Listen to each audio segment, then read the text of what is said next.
Durante anos, todos fizeram a mesma pergunta: por que ninguém envelhece naquele prédio? Mas essa nunca foi a pergunta correta. A pergunta correta é: quem construiu um lugar onde o tempo não passa? Porque o que existe ali não é um acidente, é um mecanismo, e ele começou a funcionar em 1973. Após os relatos dos moradores permanentes, um detalhe começou a chamar a atenção nos registros públicos.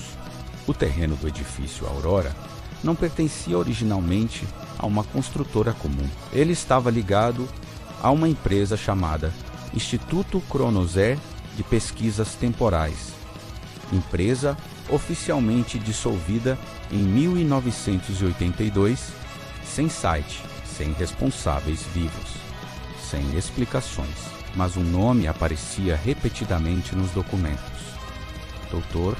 Álvaro Brandão, físico, teórico, especialista em distorção gravitacional, desaparecido em 1984.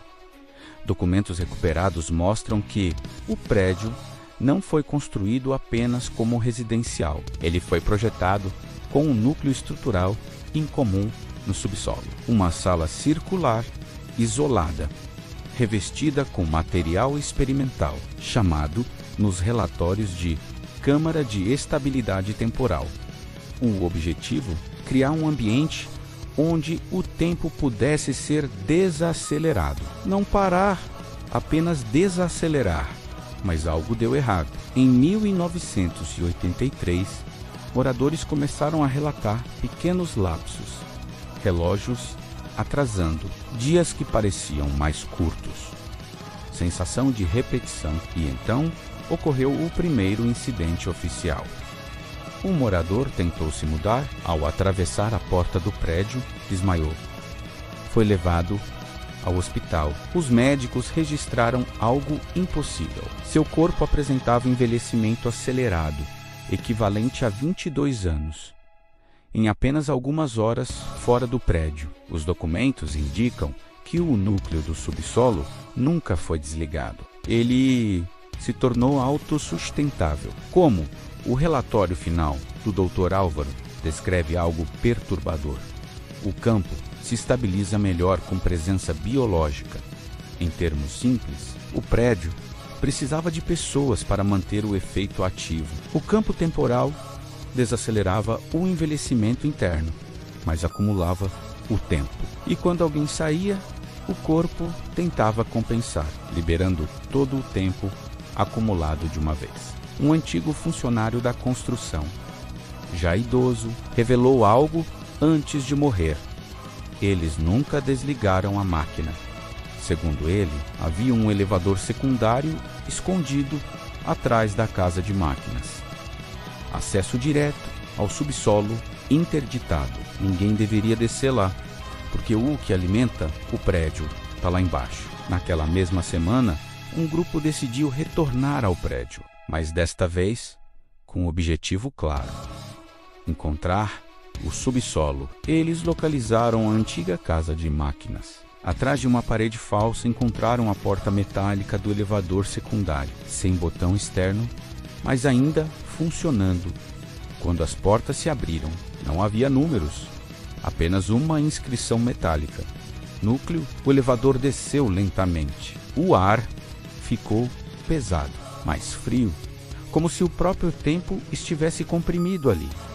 O subsolo não parecia abandonado. Era uma sala perfeitamente circular. No centro, uma estrutura metálica complexa, cabos, bobinas, um núcleo central girando lentamente, emitindo um som grave, constante, como um batimento cardíaco mecânico. E ao redor da sala, centenas de fotografias, pessoas, moradores, desaparecidos, marcados como estável, adaptado, rejeição parcial, e uma pasta com um nome específico: Daniel Vasconcelos. Uma gravação antiga foi encontrada no local. A voz era trêmula, cansada.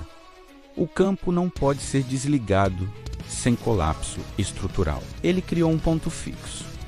O prédio agora existe fora do fluxo convencional. Se desligarmos, tudo o que está estabilizado será corrigido. Corrigido, essa era a palavra usada. Corrigido. Enquanto examinavam a máquina, as luzes começaram a piscar. O som grave aumentou, e no gravador portátil captaram algo estranho, uma voz sussurrando, mas como se o próprio prédio estivesse consciente. Como se soubesse que havia pessoas ali. O prédio não é assombrado. Ele é um erro científico que nunca foi encerrado. Um experimento que criou um ponto onde o tempo não flui como deveria. E agora surge a pergunta mais perigosa de todas. Se o núcleo for desligado, o que acontece com todos que estão estabilizados? Eles envelhecem instantaneamente? Desaparecem? Ou algo pior? Porque talvez o prédio não esteja protegendo seus moradores. Talvez esteja preservando algo que não pode existir fora dele. Se você quer descobrir o que acontece quando alguém tenta desligar o núcleo, se quer saber o destino real dos moradores permanentes, se quer entender o que significa correção temporal, se inscreva agora no canal Arquivos Malditos. Ative o sino, porque no próximo episódio nós vamos mexer na máquina. E quando isso acontecer, o tempo pode finalmente cobrar o que foi roubado. Você teria coragem de apertar o botão que pode envelhecer dezenas de pessoas em segundos?